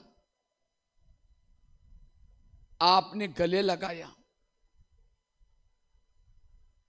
नरक का द्वार कहां, आपने सर्व का उद्धार करने वाली बनाया। मैं आपके इस उपकार को कैसे चुक्त कर सकती हूं, कैसे भूल सकती हूं। जब तक इस शरीर में रहूंगी तन मन धन से आपके इस ईश्वरीय कार्य में मददगार बनूंगी। इसके लिए मां शीतला बन,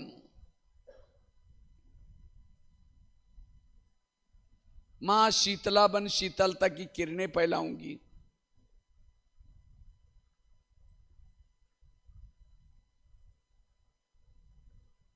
मां दुर्गा के समान अनेक लोगों के दुर्गुण हारने की सेवा करूंगी।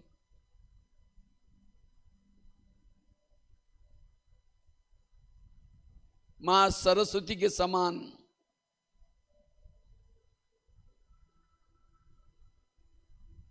ज्ञान की वीणा जन जन तक सुनाऊंगी।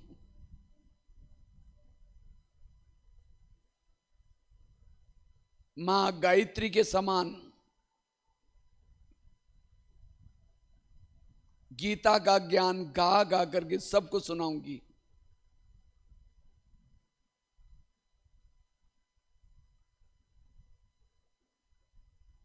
मैं शिव शक्ति हूं, ज्वाला देवी हूं।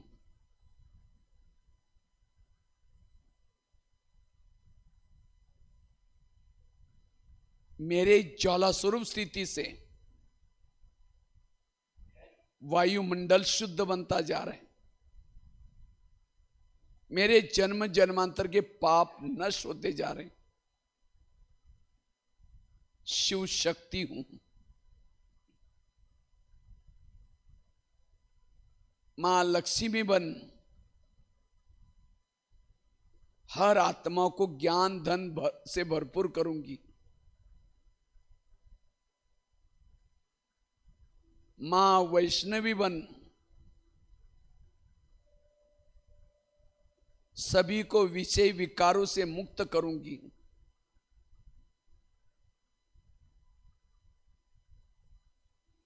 मां संतोषी बन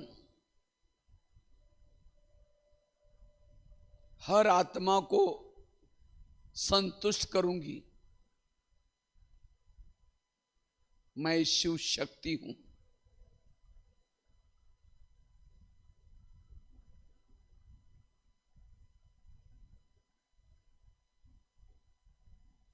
अब मैं शिव शक्ति अपने अस्त्र शस्त्रों को समेट करके अपने कर्म क्षेत्र पर जाती हूं और एक साधारण ब्राह्मण वेश में जाती हूं। मैं ट्रस्टी हूं, गृहस्थी नहीं हूं। मैं शिव शक्ति हूं।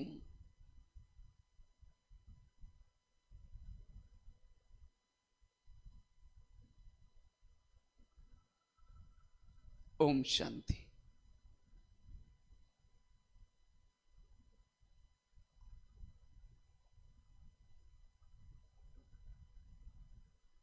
अच्छा लगा? पता चला आधा घंटा? हाँ, योग में गए, पता चला। इसको कहते यात्रा। योग क्या है? यात्रा। यात्रा हम क्या कहते? योग में बैठना है। योग में कभी बैठो नहीं। अब बैठेंगे तो ऊपर कौन जाएगा? योग में चलो। हम कैसे चलें? पहले अपना महत्व समझा। मैं कब आया था, कहाँ आया था, मैं कौन हूं। फिर यात्रा की शुरुआत की। पहले तो ये ड्रेस उतार दिया। यात्रा में कोई ड्रेस चेंज करके जाते ना, कौन सा पहना? फरिश्ता का। और फिर धीरे धीरे अव्यक्त वतन में पहला स्टॉप लिया। ब्रह्मा बाबा ने गले लगाया, जैसे दादियों को साकार में लगाते हैं। वहां तो दिल था ना डायमंड हॉल में। हमको तो दादी जानकी जैसे बाबा गले लगाए। वहां तो मुन्नी बहन मोहिनी बहन स्ट्रिक्ट है, किसी को आने नहीं देती। बाबा कहते हैं कोई बात नहीं, पर अव्यक्त वतन में आओ, वहां ना मुन्नी बहन है ना मोहिनी बहन है, मैं गले लगाऊंगा। तो वहां जाकर के बाबा ने गले लगाया। फिर बाबा ने दृष्टि दी, वरदान दिया, और अशरीरी बिल्कुल बिंदु आत्मा। फिर मैं आत्मा परम धाम में गई। परम धाम में जाते ही बाबा से मिल रहे, बिल्कुल ऊपर की तरफ बाबा से मिलन करके फिर पावर, फिर वापिस आओ। अव्यक्त। आते बाबा कहते हैं तुम साधारण नहीं हो, तुम शिव शक्ति हो। एक एक अस्त्र शस्त्र दिया, ड्रामा की ढाल, ज्ञान की तलवार, देवी बनाया, सिर के ऊपर ताज रखा, और उसके बाद मैं देवी बाबा से शक्ति लेकर के, बाबा को भी अंदर बिठा करके मैं अभी नीचे आती हूँ। नीचे आकर के धरती पर, सृष्टि पर, ये मनसा सेवा है, बहुत बड़ी मनसा सेवा है। विश्व को सकाश दे दिया अपने गोले पर खड़ी होकर के। फिर मंदिरों में जाती हूँ, मंदिर के मूर्ति के पास खड़े होकर के बाबा से प्राप्ति हुई शक्तियां दे रहे हैं। एक एक मंदिर में, दूसरे मंदिर में सबको संदेश दे रहे हैं। जब ऐसा विजन लो तो बड़ा मजा आएगा। हम क्या करते हैं, मैं आत्मा, फिर एक झुटका लगा, फिर देखा, और 4-5 मिनट में कोई सामने विजन नहीं, दृश्य नहीं, नींद आती। तो ऐसी यात्रा, और सारा दिन भी ये सोमान, मैं शिव शक्ति हूं। और ये सोमान केवल माताओं का नहीं था, भाइयों का भी, क्योंकि बाबा हमारा राम है, हम उसकी सीता हैं। बाबा हमारा शिव है, हम उसकी कौन, पार्वती है। पुरुष केवल एक बाबा, बाकी सब हम आत्मा रूप में उसकी नारी है। और यह अगर भाई लोग भी करेंगे तो कभी भी माताओं का शरीर आकर्षण नहीं होगा आपको। मैं भी शिव शक्ति हूं। अगर ये सोमान माताएं करेगी, घर में आपको कभी भी पति पवित्रता के लिए कभी तंग और देवी स्वरूप दिखाई पड़ेगा, आपकी चाल चलन बदल जाएगी। ये सोमान अभ्यास करना, कर्म में योग लगेगा। सब्जी लाने के लिए नहीं जा रही हूं, मैं भक्तों को सकाश देने के लिए जा रही हूं, मैं देवी हूं। यह अभ्यास